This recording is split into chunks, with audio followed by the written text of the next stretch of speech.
Hola, ¿qué tal? Muy buen día tengan todos ustedes. Mi nombre es Daniel Ramírez y sean bienvenidos a la primera emisión del podcast. El día de hoy vamos a estar hablando acerca de la Canon R5, específicamente de un ventilador que salió de la marca Tilta. También vamos a hablar de Mark Levoy y su incorporación reciente en la empresa de Adobe, así mismo como algunos aspectos de la grabación de Top Gun 2, los cines verticales y finalmente acerca de un artículo del New York Times acerca de el ruido y cómo nos afecta en nuestra vida diaria.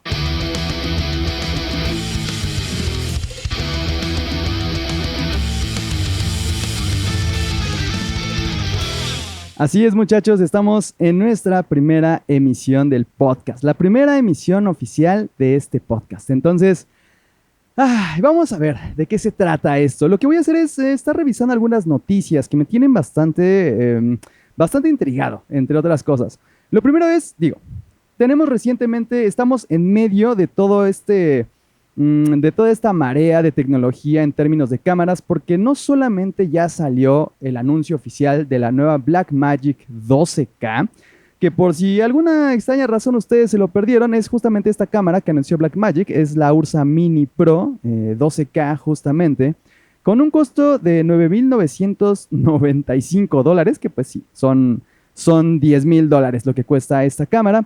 Pero pues obviamente el gran interés es justamente el 12K con hasta 60 cuadros por segundo, lo cual la posiciona como pues, una cámara que tiene una resolución bastante alta. Y no solamente eso, la cantidad de cuadros pues es bastante alta, especialmente porque para 12K dudo sinceramente que muchas personas quieran realmente almacenar a 60 cuadros con la cantidad de información que eso va a requerir en espacios de disco duro y pues todo lo que implica en términos de postproducción. Ahora, ellos en su muestra pusieron una Mac Pro a estar dándole playback a varios clips y sí, funciona bastante bien, pero pues considerando que es una Mac Pro de la más alta gama, pues obviamente está exclusivamente reservado para aquellas personas que realmente puedan costear ese tipo de equipos. Adicionalmente, también tenemos la nueva R5 de Canon, una cámara que por fin ya puede grabar en 4K, pero ellos la promocionaron originalmente como una cámara 8K, pues obviamente por toda esta guerra de los Ks, ¿no? A ver quién tiene la mayor resolución para poder almacenar imágenes. Y en este caso pues, tenemos 4K a 120 cuadros por segundo, cosa que Canon ya se había tardado muchísimo en sacar. Eso es algo que realmente debería de haber tenido una prioridad mucho más alta desde hace unos cuantos años, pero pues es bonito ver que Canon por fin está entrándole un poco a ese rollo. Ahora, ¿cuál es el problema? El problema con esta cámara R5 de Canon es que puede almacenar en 8K, pero el problema es la cantidad de sobrecalentamiento que tiene esta cámara. Ahora, se han hecho pruebas de justamente este tipo de grabación y pues sí es muy complicado poder estar extrayendo imágenes en 8K, pues porque el sobrecalentamiento simplemente no te lo permite. Por supuesto que este aspecto del sobrecalentamiento no es algo nuevo. Esto es algo que todas las cámaras de fotografía que tienen acceso a video han tenido. La Sony A7S II tiene problemas de sobrecalentamiento. Pero el hecho de solamente poder almacenar 10, 15 minutos y después tenerla que apagar, y ni siquiera hablemos del hecho de que puedas estar aparte almacenando tus imágenes en luz directa. Es decir, estar en el exterior durante el verano o si vas a hacer algún tipo de proyecto social y que estés en la playa, pues es prácticamente impensable poder utilizar esta cámara. A lo cual esta marca que se llama Tilta respondió con un sistema, es un ventilador, básicamente. No es otra cosa más que un ventilador. Este es un ventilador que tú pones básicamente en el área del display, ¿ok? Es un ventilador que de hecho, sinceramente, si este hubiera sido el diseño original, pese a que no sería el más estético, sí, de hecho, como mencionaban por acá de este lado, la verdad es que solamente le faltan las luces RGB para parecer una computadora gaming, pues la verdad es que hubiera sido una mejor solución porque lo que está aportando esta marca de Tilta es justamente una solución para el sobrecalentamiento que tiene la cámara. Algo que seguramente ellos debieron haber visto en sus pruebas, pero pues por alguna razón decidieron aún así decidir que no era suficiente, más bien que era suficiente para sacar al mercado a la cámara. Entonces, este producto de Tilta se llama Cooling Kit, ¿ok? Y tiene una velocidad de hasta 6,200 revoluciones por minuto, con un peso de 6 libras, perdón, 6 onzas. 6 libras sería demasiado, serían alrededor de 3 kilos. No, estamos hablando de 6 onzas. Es algo bastante ligero y es muy similar a lo que sería un ventilador de una computadora, en realidad. De hecho, es muy similar a los sistemas de enfriamiento para CPUs de las computadoras. Entonces, ¿cómo está conformado? Tiene varias capas. Tiene una placa de enfriamiento que es, digamos, absorbe el calor justamente. Tiene un chip que yo me imagino que justamente se va a adaptar a la cantidad de calor que esté percibiendo el ventilador, va a ajustar la velocidad, que en teoría es un ventilador de bajo ruido, ¿no? O al menos eso nos dice la marca. Obviamente no nos dirían si llega a ser ruidoso, cosa que, miren, si de todos modos estás con una DSLR y tienes un ventilador, pues obviamente va a hacer ruido porque si no tienes ningún tipo de micrófono adicional en la cámara, cosa que jamás les recomendaría, si están usando una DSLR, tendrían que estar utilizando o un lavalier o un shotgun o cualquier otro tipo de almacenamiento de sonido externo al micrófono que tiene la cámara, pero pues de todos modos nos aseguran que es un ventilador que tiene bajo nivel de ruido y otros materiales que también tiene para poder estar absorbiendo todo el calor y eventualmente pues disiparlo en el aire. Es algo que pues suena bastante interesante, es algo que podría valer la pena si ustedes están dispuestos a comprar la Sony R5, perdón, la Canon R5. Me confundí porque mañana es martes 28 de julio y eso significa que es el día, mañana muchachos, en el que Sony por fin va a anunciar su Sony A7S3. La nueva Sony A7S3 promete bastante y es algo que pues va a estar muy, muy interesante. No sé, es algo que a mí me emociona mucho. Yo tengo personalmente la Sony A7S2, es algo que a mí me ha ayudado muchísimo. El salto que yo di en términos de la imagen, la calidad de imagen en video específicamente, de mi original Canon 6D Mark I, respecto a la imagen que ahora tengo con la Sony A7S2, es muy alto. Entonces, estamos hablando de una cámara que salió hace 5 años. Desde 2015 salió la Sony A7S2 y mañana, que es martes 28 de julio, se va a dar el anuncio oficial por parte de Sony para poder estar revisando este tema de la Sony A7S3. Hay mucha especulación al respecto, por supuesto, pero pues es algo que pues tendremos que esperar al día de mañana para poder ver exactamente de qué se trata todo esto. Adicionalmente, tenemos por acá una nota que me pareció de bastante relevancia, porque si ustedes conocen el nombre de Mark Levoy, y si no lo conocen, pues no los culpo, porque pues, es algo ya un poco más clavado en términos de tecnología. Pero si ustedes recuerdan el teléfono móvil que tiene Google, que es el Google Pixel específicamente, una de las características o una de las grandes ventajas que tiene este teléfono es el hecho de que para su cámara, a pesar de que tiene un buen hardware en general, las cámaras de Pixel, en realidad no dependen al 100% de su tecnología de hardware, sino que su fuerte está en el procesamiento interno que tiene la cámara, es decir, digamos, en el procesamiento de inteligencia artificial que tiene este teléfono en su interior. Y Mark Levoy es justamente la mente que está detrás de esto, ¿ok? Entonces, originalmente el Pixel ya competía contra el iPhone, que es uno de los mejores teléfonos para tomar fotografía y video desde hace pues, ya varios años. Y Pixel se pudo posicionar a la par, si no es que un poco más arriba del teléfono de Apple, pero con la diferencia de que no contaba con gran tecnología, digamos, en términos de hardware, sino por toda la tecnología que tenía en términos de software, es decir, todo el procesamiento interno del teléfono es la manera en la cual ellos apostaron y les ha funcionado increíblemente. La única razón por la cual ellos eventualmente tuvieron que agregar un segundo lente, porque si recuerdan hubo una breve temporada donde todos los teléfonos estaban ya empezando a usar 2 lentes en sus cámaras y simplemente Google dijo, ¿sabes qué? Yo no necesito 2 lentes, yo tengo un excelente procesamiento interno, entonces mi hardware es de un solo lente y eso había funcionado demasiado bien. La única diferencia fue cuando Apple incorporó su telefoto y entonces pues ya Pixel tuvo que agregar una segunda cámara para poder competir con esta parte del zoom para que fuera un poco más nítida la imagen y pues al final del día pues sigue estando muy al frente el Pixel, muy a la par de lo que son los teléfonos de Apple.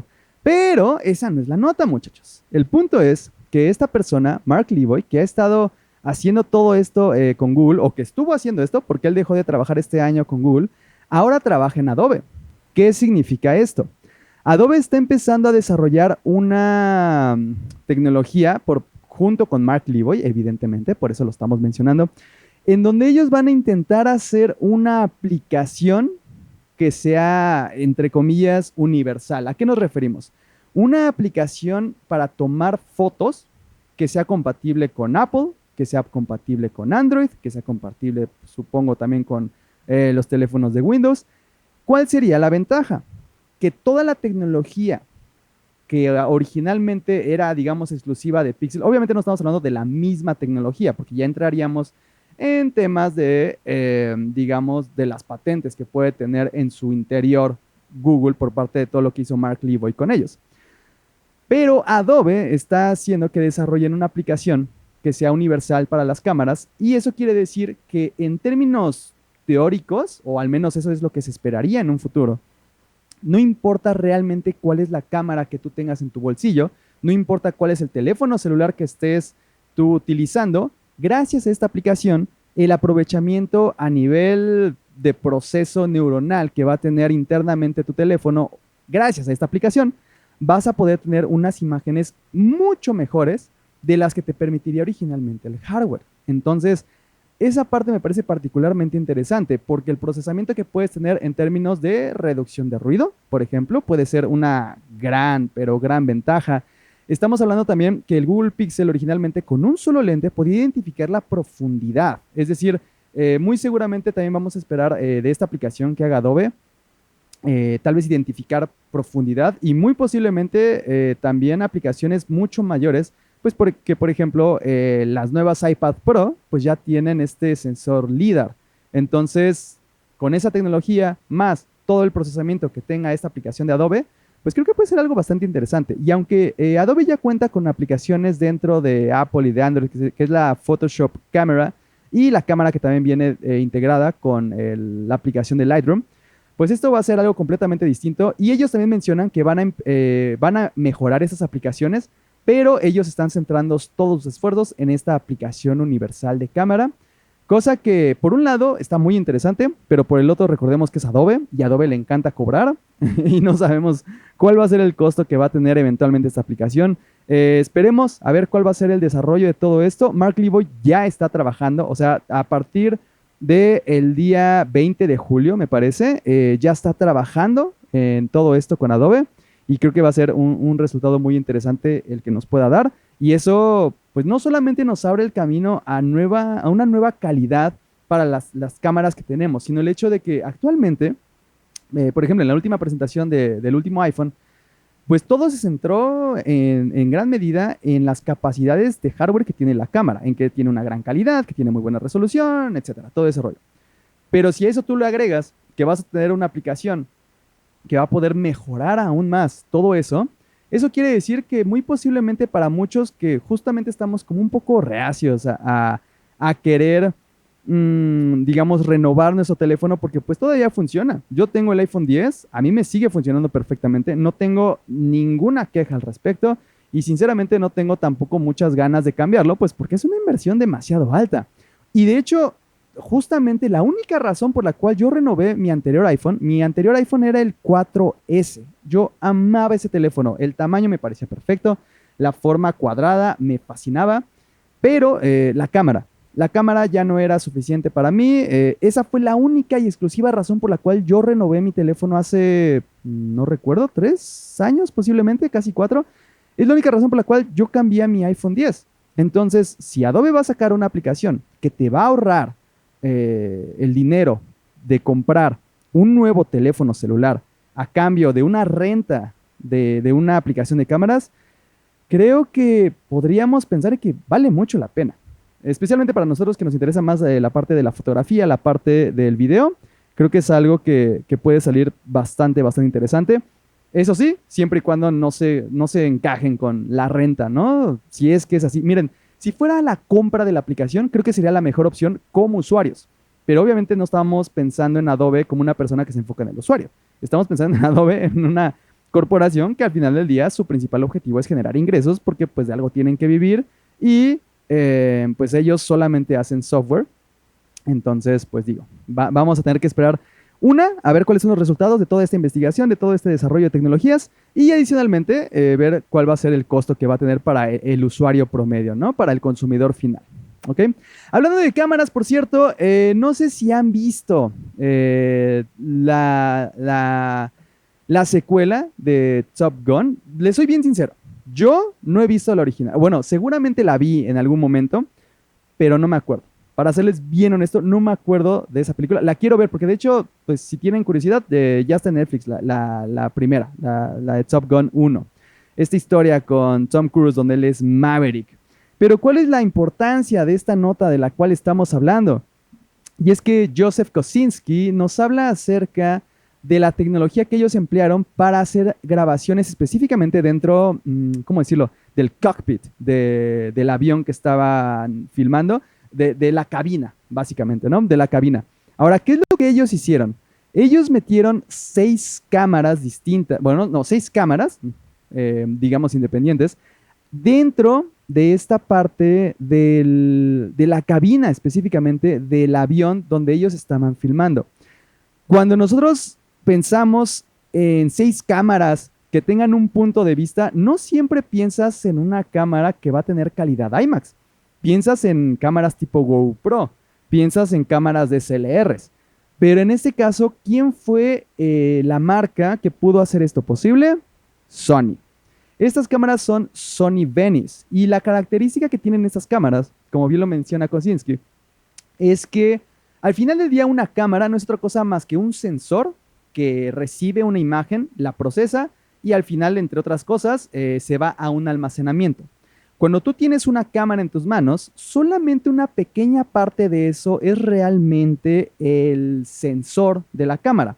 Todo lo demás son cuestiones de enfriamiento, procesamiento y almacenamiento de la imagen. Si, por ejemplo, tu cámara necesita una tarjeta grande de almacenamiento o un disco duro o que lo puedes insertar por alguna razón directamente en el cuerpo de la cámara, pues eso va a abarcar espacio. Entonces, poner una cámara de este tamaño, así, pues no sé, estamos hablando de más de 60 centímetros de largo, ¿no? Porque aparte consideremos los lentes, definitivamente eso es algo que también tenemos que considerar.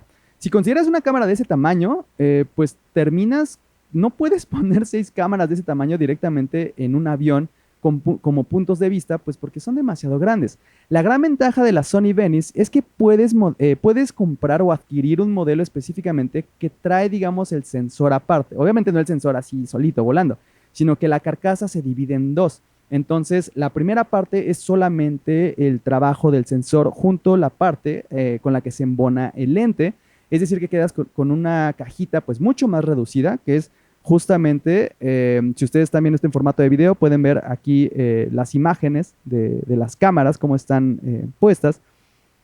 Y la gran ventaja es que todo este cablerío que está atrás después en la cámara, pues es lo que va a mandar la señal por fibra óptica para poder hacer el almacenamiento, para hacer el monitoreo de las imágenes y pues todo el trabajo que se tiene que hacer durante la producción de todo esto. Entonces, eso es algo que creo que vale mucho la pena contemplar, porque nos habla de una tecnología que a pesar de que podríamos estar más o menos conscientes de lo que implica, pues ya no necesitas GoPros, porque ellos pusieron 6 cámaras dentro del cockpit, más 4 cámaras en los exteriores del avión.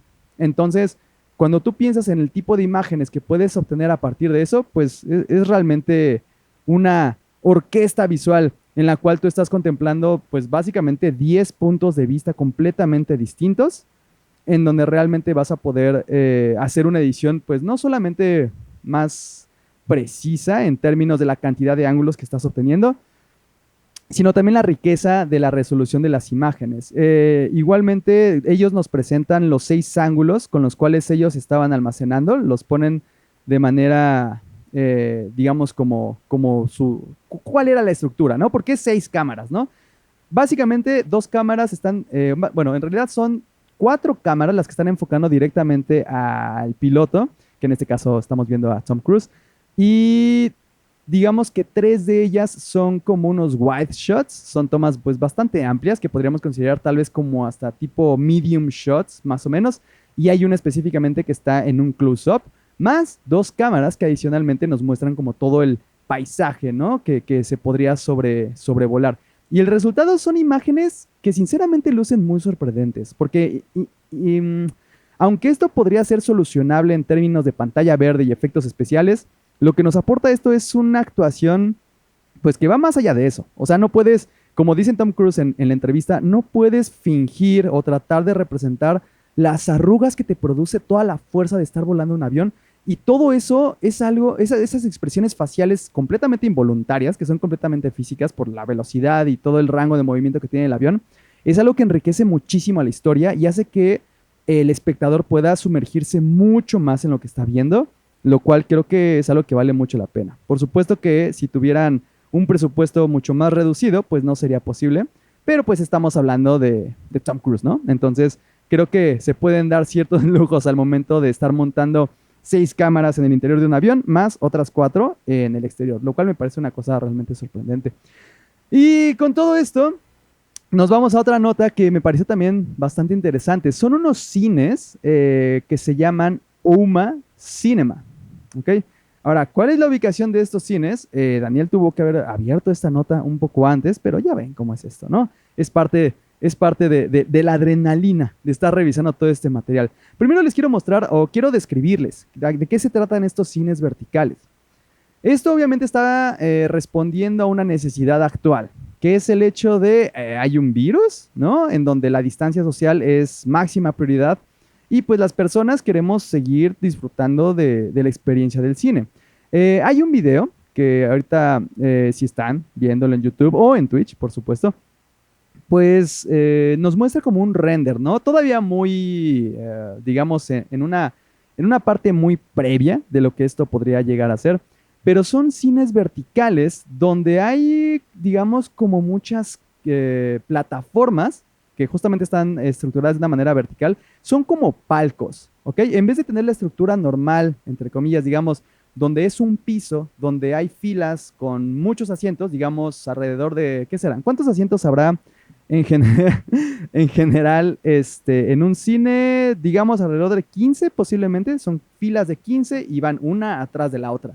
Entonces, cuando tú estás en un asiento de en medio, a pesar de que puedes tener una muy buena experiencia en términos de la visualización de la imagen y adicionalmente, pues es donde típicamente se escucha mejor la película, pues desgraciadamente tu visión periférica te va a hacer ver, quieras o no, todas las filas que están enfrente de ti. Y eso, yo no sé ustedes, pero a mí me parece particularmente molesto. Y como dice por acá el buen José Javier Molina, que tiene toda la razón, ese cine se parece al Senado Galáctico de Star Wars. Es correcto. Si ustedes han visto esa película de Star Wars y reconocen esas escenas del Senado, es exactamente eso. Yo creo que la persona que diseñó esto tenía justamente Star Wars en la mente, porque literal es eso que están mencionando, justamente. No hay otra manera de describirlo. Son palcos en forma circular y yo creo que tiene su encanto, porque la primera cosa que sí me llama mucho la atención es el hecho de que al momento de ser vertical, no tienes que necesariamente estar o muy atrás o muy adelante de la sala, sino que estás más o menos a la misma altura o a la misma distancia de donde está la pantalla. ¿Ok? Entonces, eso de por sí ya, la verdad, suena bastante interesante. Y aparte, estás pensando en que no vas a tener que convivir en el espacio con muchas más personas. Ahora, sí son más personas de las que a mí me gustaría, ¿no? O sea, ya pensando en un palco, yo diría, bueno, ok, pues entonces hazme un palco para 3 personas, 5 personas máximo. Pero obviamente tenemos que pensar en términos de costo. ¿Cuánto te va a costar un boleto donde va a haber menos personas con acceso a la sala?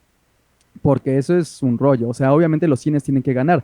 Y esto es algo también muy importante. Aunque los cines no hacen su ganancia directamente de las entradas, obviamente sí hay ganancia, pero de donde ganan los cines, al menos en México, es de la dulcería. O sea, la dulcería es ese espacio donde la gente puede gastar más, o sea, puedes gastar mucho más en la dulcería, con tus palomitas, con tu bebida, con lo que sea que compres, perdón, pueden ser palomitas o si me escuchan en otros lugares, pochoclos o el nombre que ustedes le quieran dar a este maíz que se calienta hasta que explota y resulta en esta comida tan importante para la industria del cine, que es, en inglés sería el popcorn. Popcorn, según yo no hay otra manera en inglés de decirlo, no como en español, que podemos decirlo de muchas otras maneras. Realmente hacen su dinero de eso. Entonces, yo creo que podrían reducir todavía más el tamaño de la sala en términos de la cantidad de asientos que hay en cada palco, pero la verdad me parece interesante.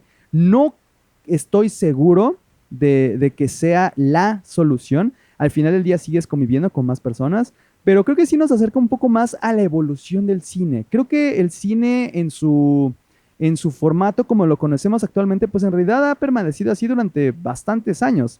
Entonces creo que darle una frescura de este lado creo que sería bastante interesante. El diseñador sí, la persona que está a cargo del proyecto es Pierre Chicane, no sé cómo decirlo sinceramente.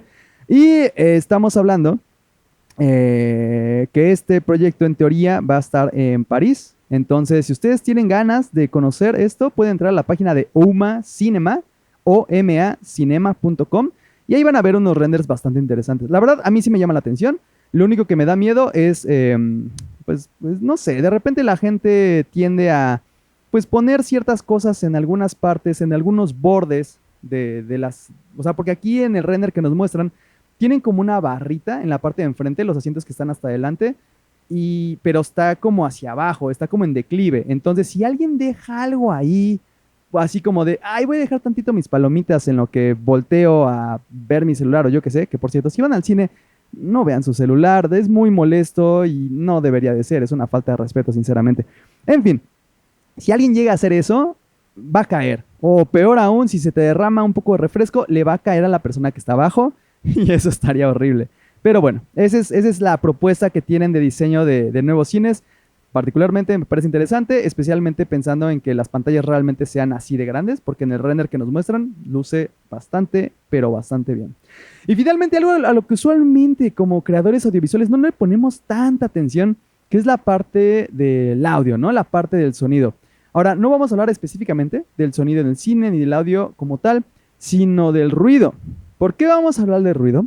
Porque apenas el día de ayer yo estaba justamente revisando algunas notas del New York Times y me topé con una nota que habla justamente del ruido en la ciudad. Obviamente esto está enfocado a la ciudad de Nueva York y también hacen mención de la ciudad de París, pero esto es obviamente no un fenómeno que afecta solamente a ciertas ciudades, sino a cualquier ciudad en el mundo donde haya una gran concentración de gente, donde haya mucho tráfico, ¿no? Entonces, si hay muchas construcciones, si hay un aeropuerto por la zona donde ustedes viven, pues obviamente ¿cómo decirlo?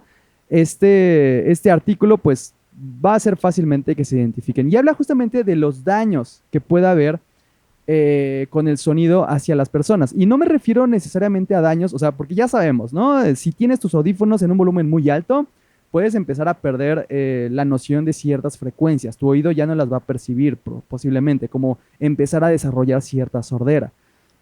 O incluso si te expones a un ruido demasiado alto, pues también justo puedes quedar sordo de inmediato, o te pueden lastimar muy fuerte. Si vas a conciertos y no usas tapones para los oídos, eso es de muy alto riesgo para tu salud en términos de del funcionamiento del oído.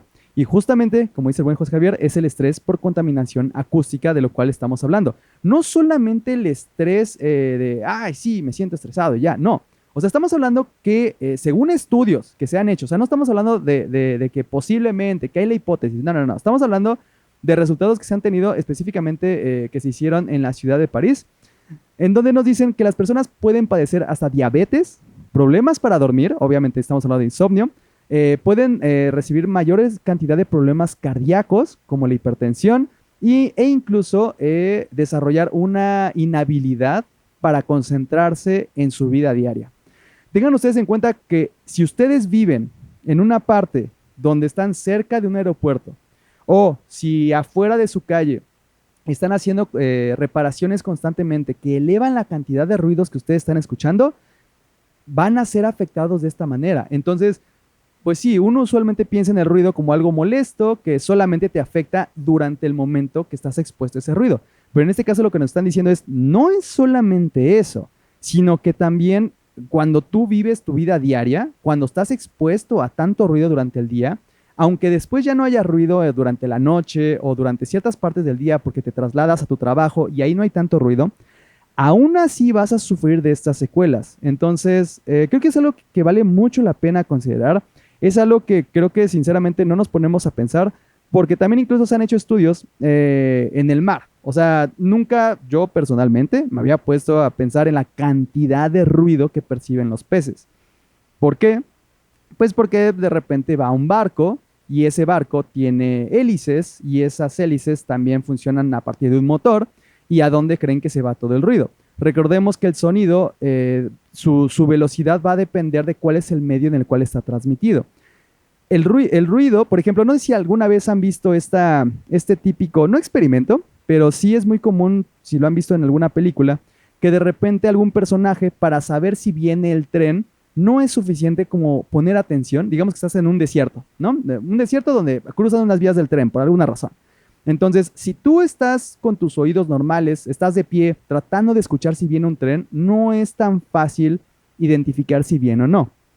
Pero si pegas tu oído o tu oreja, para que tu oído, que estés pegando tu oído a las vías del tren, si tú como que te acuestas y pones tu oído justo encima de las vías del tren, es muy posible que si viene cerca un tren, entonces sí lo vas a poder escuchar. ¿Por qué? Porque el sonido viaja mucho más rápido en sólidos que en el aire. El sonido viaja mucho más rápido en los sólidos, después de ahí viaja a una menor velocidad en los líquidos y finalmente donde más lento viaja es a través del aire. Entonces, ¿por qué hago esta mención? Porque en los estudios que se han hecho en el mar, pues obviamente los peces dependen en gran medida, varios de ellos, en los sonidos. ¿Por qué el sonido? Pues porque justamente es más fácil percibirlos en el mar y pueden identificar sonidos desde una distancia muy larga. Entonces, un solo barco puede emitir suficiente ruido como para estresar a una cantidad pues bastante alta de peces. Entonces, no solamente estamos hablando de afecciones para el ser humano, también para el entorno, que es el ambiente. Igual se han hecho estudios en pájaros y los resultados pues son bastante interesantes. Si les interesa todo esto, es una nota del New York Times. Perdón, no es el New York Times, perdón, es el The New Yorker. Es una publicación aparte, pero pues que también es en la ciudad de Nueva York. Y la verdad me pareció muy interesante por eso. Entonces, tengan cuidado con el ruido, muchachos. Si por alguna razón ustedes están cerca de alguna zona donde haya mucho ruido, tengan mucho, mucho cuidado. Puede estarles afectando no solamente a la calidad auditiva que ustedes empiecen a tener, sino que pues al final del día también puede afectar su comportamiento social, puede afectar su salud física y pues puede hacer que no se puedan concentrar pues bajo ninguna manera. Entonces, estas son las noticias de hoy, muchachos, en este primer podcast. No saben qué feliz estoy de por fin poder hacer esto. Me da mucho gusto que estén escuchándolo y para la gente que está ahorita directamente en vivo en Twitch, especialmente muchas, muchas gracias porque aquí los veo convivir y me da mucho gusto. Muchas gracias, muchachos. Recuerden que estamos en redes sociales como Daniel en Fotos, así es que me pueden buscar en Instagram, Daniel en Fotos, Twitter, Daniel en Fotos. Y si ustedes prefieren consumir este contenido en YouTube, también me encuentran como Daniel en Fotos, en Spotify. Y finalmente, si ustedes dicen, ¿sabes qué? Yo no quiero ver el podcast hasta que se publique. No, yo quiero verlo en vivo, en el instante mismo en el que se está grabando. Twitch, entonces es la plataforma, twitch.tv/Daniel en Fotos. Y por acá nos estamos viendo, muchachos. Muchas gracias a todos los que están escribiendo, muchachos. A Sebastián, al buen José Javier, Daniel Edición, Davin, José Javier Molina otra vez, Isaac Lacosta y Cogneto, y todas estas personas tan bellas que están por acá de este lado. También estaba creo que el buen Albert, el buen On The Drone, Coldo también estaba por acá y todos ustedes. Son unos grandes muchachos. Gracias por escuchar este podcast y estén pendientes de las siguientes emisiones que vamos a tener. Cuídense mucho, disfruten mucho y nos vemos a la siguiente. Adiós.